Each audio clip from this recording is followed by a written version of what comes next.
നല്ല ക്രിസ്പിയും അതുപോലെ നല്ല ടേസ്റ്റുമുള്ള അച്ചപ്പത്തിൻ്റെ റെസിപ്പിയാണ്. രാജലക്ഷ്മീസ് കിച്ചണിലേക്ക് എല്ലാവർക്കും സ്വാഗതം. വറുക്കാത്ത നല്ല നൈസ് പച്ചരിപ്പൊടിയാണ് വേണ്ടത്. 3½ കപ്പ് അളവിലാണ്.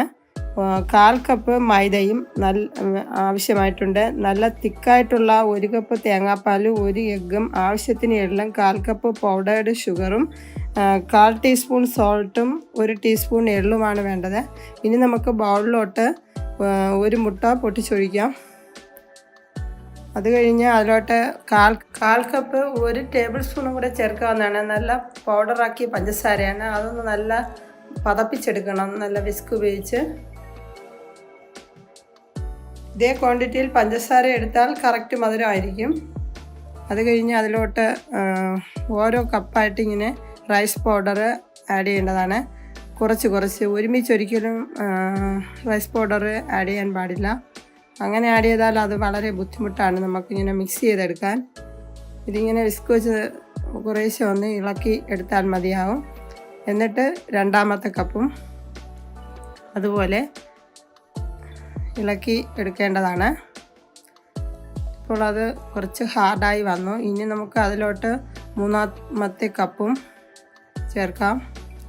അത് കഴിഞ്ഞ് 1/2 കപ്പ് കൂടെ, അപ്പോൾ 3½ കപ്പ്. അത് കഴിഞ്ഞ് ഒരു 1/4 കപ്പ് മൈദയും. 1/4 കപ്പ് മൈദ ചേർക്കുന്നത് അത് കൂടുതൽ ഹാർഡാവാതെ ഇരിക്കാൻ വേണ്ടിയാണ്. ഇനി 1 കപ്പ് നല്ല തിക്കായിട്ടുള്ള തേങ്ങാപ്പാലാണ്. അത് ഒന്ന് ഇളക്കി യോജിപ്പിക്കണം ഒഴിച്ചതിന് ശേഷം. ഇനി നമുക്ക് അതിലോട്ട് നല്ലൊരു ടേസ്റ്റൊക്കെ വരാൻ വേണ്ടി ഒരു 6-7 പീസ് ചെറിയ ഉള്ളി, 1/2 ടീസ്പൂൺ ജീരകവുമാണ് ചേർക്കേണ്ടത്. എന്നിട്ട് ഒരു 1/4 കപ്പ് അളവിൽ തേങ്ങാപ്പാലും ചേർക്കുക. എന്നിട്ട് അത് നല്ലവണ്ണം ഒന്ന് അരച്ചെടുക്കണം.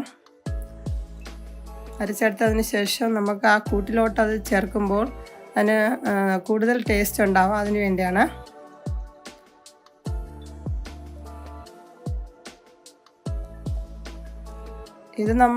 ഇത് ചേർക്കാതെ തന്നെ തയ്യാറാക്കാവുന്നതാണ്. പക്ഷേ അതിന് വലിയ ടേസ്റ്റ് തോന്നിയിട്ടില്ല. ഇങ്ങനെ ചെയ്യുമ്പോൾ നല്ല ടേസ്റ്റ് തോന്നാറുണ്ട്. അതുകൊണ്ടാണ് ഇത് കൂടെ ചേർക്കുന്നത്. ഇനി നമുക്ക് ആ കൂട്ടിലോട്ട് അത് ചേർക്കാം. ഞാൻ കുറച്ച് എള്ള് നേരത്തെ ചേർത്തിട്ടുണ്ടായിരുന്നു. ഒന്നുകൂടെ ഇതിൽ കാണിക്കാൻ വേണ്ടി ഞാൻ 1 ടീസ്പൂണോടെ എള്ളി ചേർത്തു. വീഡിയോ എടുക്കാൻ വിട്ടുപോയി. 1/4 ടീസ്പൂൺ സോൾട്ട് കൂടെ ചേർക്കേണ്ടതാണ്. ഇത് നല്ല ഒന്ന് ഇളക്കി യോജിപ്പിക്കണം. അത് കഴിഞ്ഞ് അച്ച് നല്ലവണ്ണം ഒന്ന് നമ്മൾ എണ്ണ ചൂടാക്കുന്ന ആ ടൈമിൽ തന്നെ അച്ചും അതിലിട്ട് ചൂടാക്കി എടുക്കേണ്ടതാണ്. എന്നാലേ അതിൽ മാവ് നല്ല ഒട്ടിപ്പിടിക്കുകയുള്ളൂ.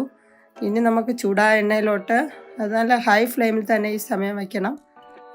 ഒന്ന് ഇങ്ങനെ തട്ടിക്കൊടുത്താൽ മതി. അത് എളുപ്പം വീഴുന്നതാണ്. അതിൽ നിന്ന് സെപ്പറേറ്റ് ആയിട്ട് കിട്ടും. അങ്ങനെ ചെയ്യുമ്പോൾ ഇപ്പോൾ നല്ല ഗോൾഡൻ ബ്രൗൺ നിറമായി.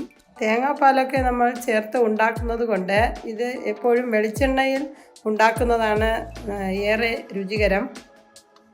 അതല്ലെങ്കിൽ വെളിച്ചെണ്ണ ഉപയോഗിക്കാത്തവർക്ക് സൺഫ്ലവർ ഓയിലും ആയാലും കുഴപ്പമില്ല. അതുപോലെ ഉണ്ടാക്കിയെടുക്കാം. അച്ച് ഇങ്ങനെ ത്രൂ ഔട്ട് ചൂടായ എണ്ണയിൽ ഇങ്ങനെ ഇട്ട് വയ്ക്കേണ്ടതാണ്. എന്നാലേ അതിൽ നല്ല പെട്ടെന്ന് നമുക്കതിൽ മാവ് മുക്കിയെടുക്കാൻ പറ്റുകയുള്ളൂ. 2ാമത്തതും നമുക്ക് അതുപോലെ ഉണ്ടാക്കിയെടുക്കാം. പെട്ടെന്ന് തന്നെ അത് ഇളകി വീഴും. ഈ രീതിയിൽ നമ്മൾ മാവ് റെഡിയാക്കി കഴിഞ്ഞാൽ ഒരിക്കലും ഫെയിലാവില്ല നമ്മൾ അച്ചപ്പം ഉണ്ടാക്കുന്നത്.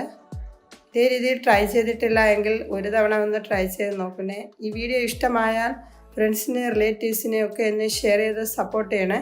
അടുത്ത നല്ല റെസിപ്പിയുമായി വരുന്നത് വരെ നന്ദി, നമസ്കാരം.